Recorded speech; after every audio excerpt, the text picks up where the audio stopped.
Hi guys, எல்லோருக்கும் வணக்கம். இன்னைக்கு ஞாயிற்றுக்கிழமை நம்ம வீட்டில் மட்டன் குழம்பும் சிக்கன் 65ம் எப்படி செய்யலான்னு வாங்க பார்க்கலாம். இப்போ நம்ம அடுப்பை பற்ற வச்சு வடை சட்டியை வச்சுக்கலாம்.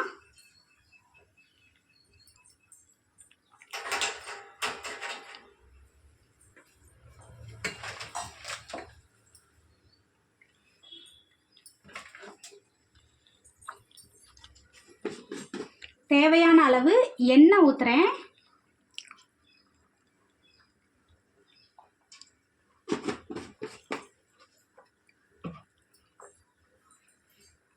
எண்ணெய் நல்லா காஞ்சதுக்கப்புறம் சாம்பார் வெங்காயம் கட் பண்ணி வச்சுருக்கேன். மட்டன் குழம்புக்கு அரைச்சி வைக்கிறதுக்கு சாம்பார் வெங்காயம் போட்டால் குழம்பு டேஸ்ட்டாக இருக்கும். சாம்பார் வெங்காயம் போடுறேன்.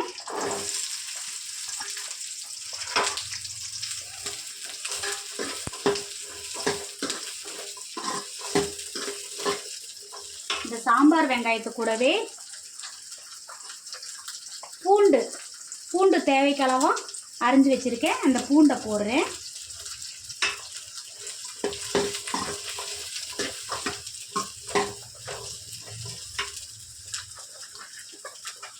முந்திரி பருப்பு எடுத்து வச்சுருக்கேன்.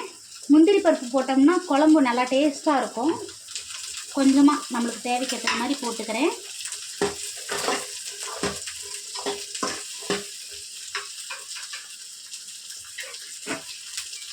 இந்த வெங்காயம் வதக்கும் போதே 2 ஏலக்காய்,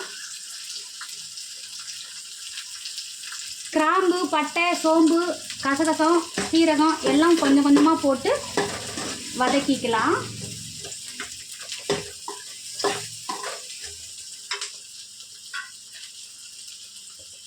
வெங்காயமும் பூண்டு, முந்திரி, பட்டை, கிராம்பு எல்லாம் நல்லா வதங்கட்டும். இந்த பக்கம் சாப்பாட்டுக்கு ஒலை கொதிச்சிட்ருக்கு. சாப்பாடு வெந்துகிட்ருக்கு. இப்போது வெங்காயம் நல்லா பொன்னிறமாக வதங்கிருச்சு. வெங்காயம் நல்லா வதங்கினதுக்கப்புறம் தக்காளி ஒரு 3 தக்காளி கட் பண்ணி வச்சுருக்கேன். தக்காளியை சேர்த்துக்கலாம்.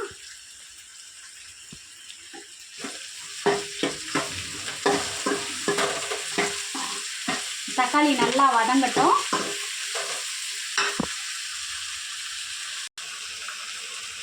இப்போது வெங்காயம் தக்காளி எல்லாம் நல்லா வதங்கிருச்சு. இது கூட நம்ம திருவி வச்ச தேங்காயை சேர்த்துக்கலாம்.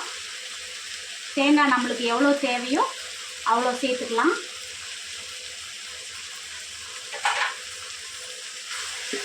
நாங்கள் எல்லா குழம்புக்குமே சுண்டல் குழம்பு, மட்டன் குழம்பு, சிக்கன் குழம்பு எல்லா குழம்புக்குமே தேங்காய் சேர்ப்போம்.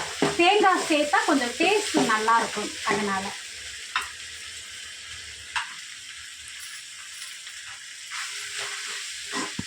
இப்போது இதெல்லாம் நல்லா வதங்கிடுச்சு. அடுப்பை கொஞ்சம் ஸ்லோ பண்ணிட்டு மட்டன் பொடி கொஞ்சம் போடுறேன். மட்டன் பொடி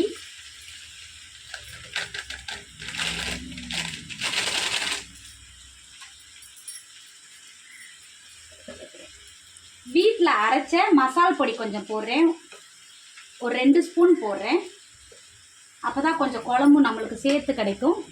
மட்டன் குழம்புலாம் மிச்சம் இருந்ததுன்னா நான் மறுநாளைக்கு கூட வச்சுப்பேன். மட்டன் குழம்புலாம் சூடு பண்ணி சாப்பிட டேஸ்ட்டாக இருக்கும்.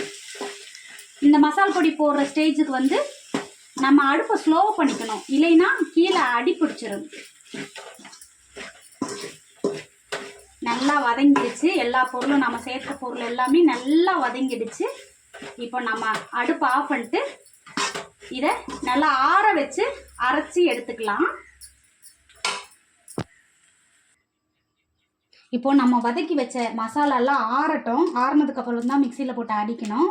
அதுக்குள்ளே நம்ம சிக்கன் 65க்கு என்னென்ன போட்டு பெசரி வைக்கணுமோ பார்க்கலாம் வாங்க. கொஞ்சமாக கலர் பொடி, கேசரி பவுட்ரு கொஞ்சமாக போடுங்க. நிறைய போட்டால் உடம்புக்கு நல்லதில்லை. கொஞ்சமாக தேவைக்கேற்ற மாதிரி கொஞ்சமாக போட்டுக்கலாம். இப்போது 65 பவுட்ரு கொஞ்சம் போட்டுக்கிறேன். அரிசி மாவு பவுட்ரு கொஞ்சம் போட்டுக்கிறேன். அரிசி மாவு பவுட்ரு கொஞ்சம் போட்டுக்கிறேன்.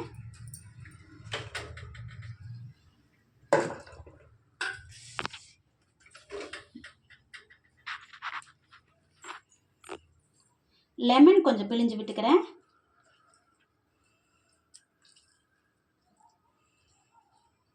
லெமன் பிழிஞ்சு விட்டால் டேஸ்ட்டாக இருக்கும், அதுக்காக லெமன் பிழிஞ்சு விட்டுக்கிறேன்.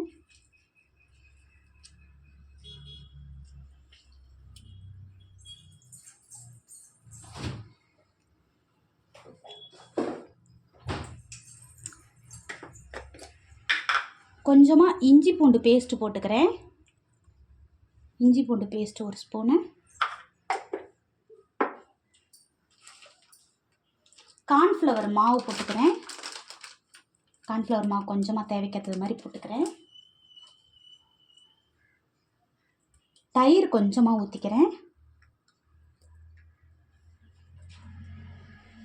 இதில் ஒரு முட்டை உடைச்சி ஊற்றிக்கிறேன்.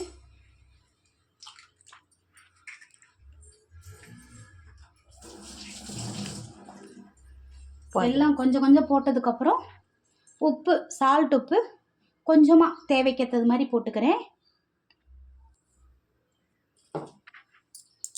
எல்லாம் போட்டு நல்லா பிசைஞ்சுக்கிறேன். இஞ்சி பூண்டு பேஸ்ட்டு, கொஞ்சம் லெமன் சாறு, கார்ன்ஃப்ளவர் மாவு, தயிர், சிக்கன் பொடி எல்லாம் போட்டு நம்ம தண்ணியே ஊற்ற வேண்டியதில்லை. கொஞ்சம் தயிர் லெமன் சாறில் இருக்கிறனால இதுலையே நம்ம போட்டு நல்லா பெசரி எடுத்துக்கலாம்.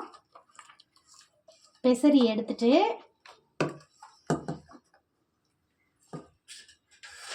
சிக்கன் நல்லா 3 வாட்டி 4 வாட்டி நல்லா கழுவி எடுத்து வச்சுருக்கிறேன். எலும்பே இல்லை, அப்படியே ஃபுல்லாக சதை பகுதியாக வாங்கிட்டு வந்தேன். இதை 3 வாட்டி 4 வாட்டி நல்லா கழுவி எடுத்துட்டு தண்ணியெல்லாம் இருத்துட்டு நாம் இந்த மசாலா கூட போட்டு நல்லா பெசரி எடுத்து ஒரு அரை மணி நேரம் நம்ம ஃப்ரீசரில் வச்சு எடுத்துட்டோம்னா நல்லா அந்த காரம் எல்லாம் நல்லா ஊறிடும். ஊறினதுக்கப்புறம் நாம் எண்ணெயில் போட்டு பொரித்து எடுத்துக்கலாம்.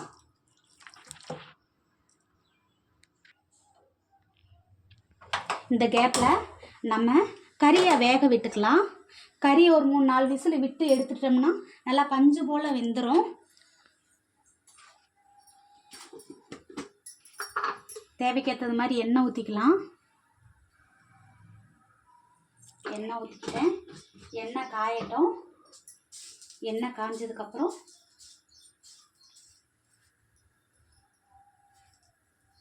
கடுகு உளுந்தம் பருப்பு போட்டுக்கலாம்.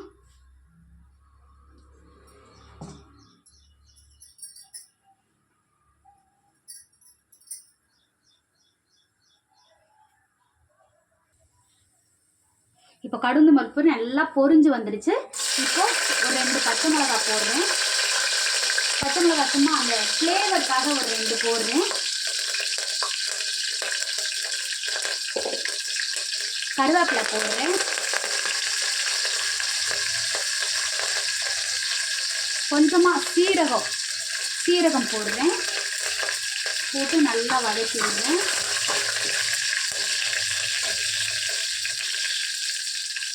இது நல்லா வதங்கினதுக்கப்புறம்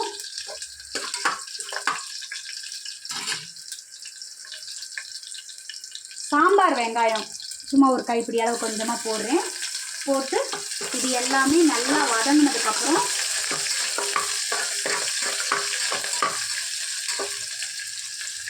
நல்லா வதங்கணும். வதங்கினதுக்கப்புறம் மட்டனை ஒரு 4 வாட்டி நல்லா கழுவி வச்சுருக்கேன். அதை இது கூட சேர்த்துக்கிறேன்.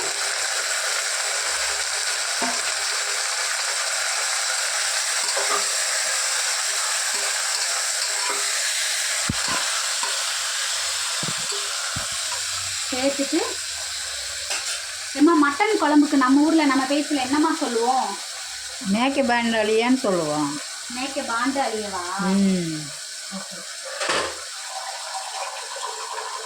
நம்ம ஊர்லேயும் காசு அது மாதிரி சென்னையில் இருந்தாரங்க.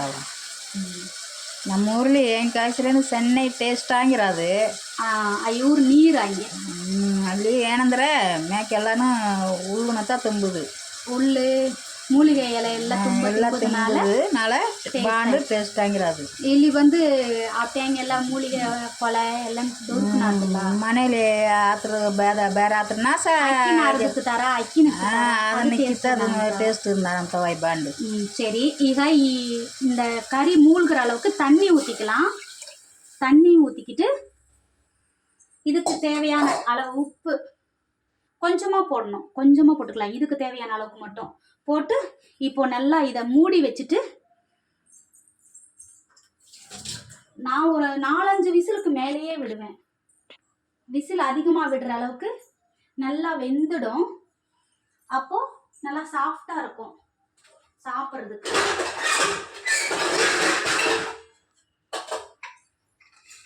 இதை இப்போ நாம் கொஞ்சமாக மஞ்சள் தூள் போட்டுக்கலாம்.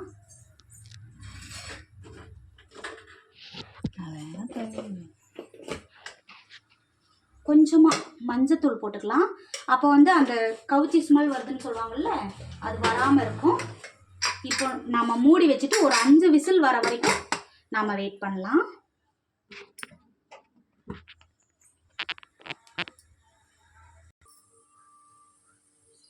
இப்போ குழம்புக்கு தாளிச்சு விடலாம்.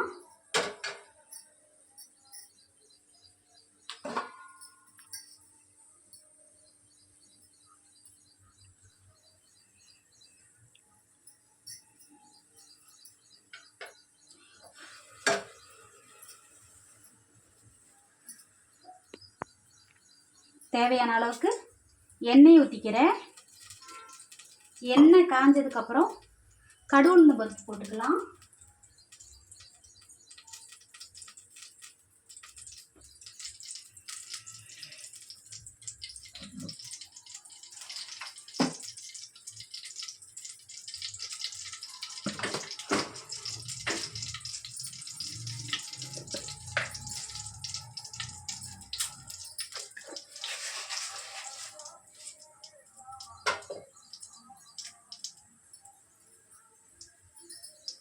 கடுகு பருப்பு நல்லா காஞ்சதுக்கப்புறம் நல்லா பொரிஞ்சு வந்ததுக்கப்புறம் ஒரு 3 பச்சை மிளகாய் கட் பண்ணி வச்சுருக்கேன், அதை சேர்த்துக்கிட்டேன்.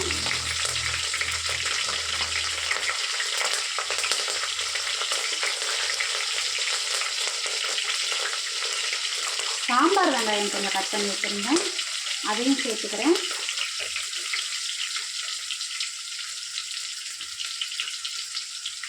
இது கூடவே நம்ம கருவேப்பிலையும் போட்டுக்கலாம்.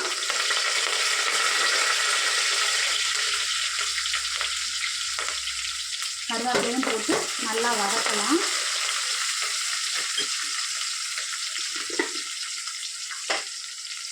இப்போது கொஞ்சம் இஞ்சி பூண்டு பேஸ்ட்டு கொஞ்சம் சேர்த்துக்கிறேன், 1 ஸ்பூனு சேர்த்துட்டு இது நல்லா வதங்கட்டும். நம்ம மட்டன் வேக வச்சு குக்கரில் வேக வச்சு வச்சுருந்தோம் பார்த்தீங்களா, அதையும் இது கூட சேர்த்துக்கலாம்.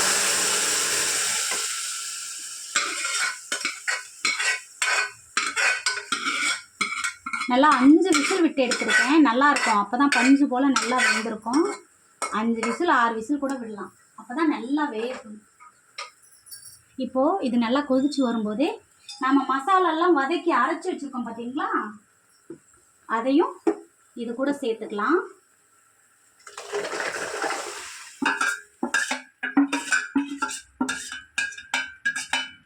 சேர்த்துட்டு கறி வேகும் போதே தேவையான அளவு கொஞ்சமாக உப்பு போட்டிருக்கோம். இப்போயும் அதுக்கு தக்கன மாதிரி உப்பு எவ்வளோ தேவையோ அதை போட்டு நல்லா கிண்டி விட்டுக்கலாம். இது இன்னொரு 1/4 மணி நேரம் நல்லா கொதிக்கட்டும் குழம்பு.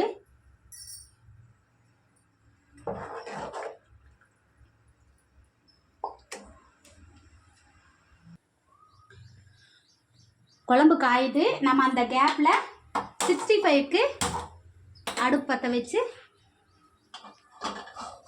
எண்ணெய் ஊற்றி 65 பொரிக்கலாம், சிக்கன் பொரிக்கலாம்.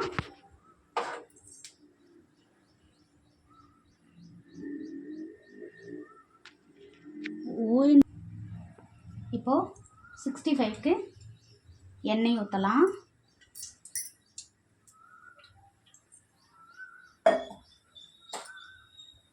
எண்ணெய் காயட்டும். எண்ணெய் காஞ்சிருச்சு. நம்ம சிக்கன் பிசைஞ்சு வச்சுருக்கோம்ல, அந்த சிக்கனை ஒன்றொன்னா எண்ணெயில் போட்டுடலாம்.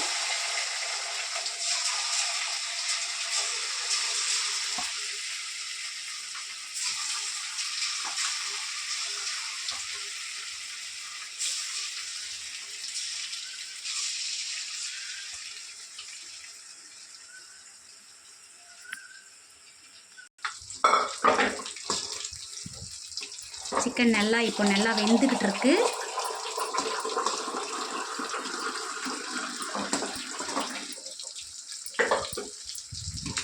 நல்லா வேகட்டும்.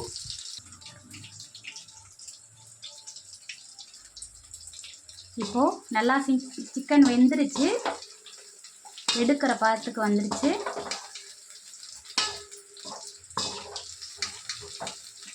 எடுத்துடலாம்.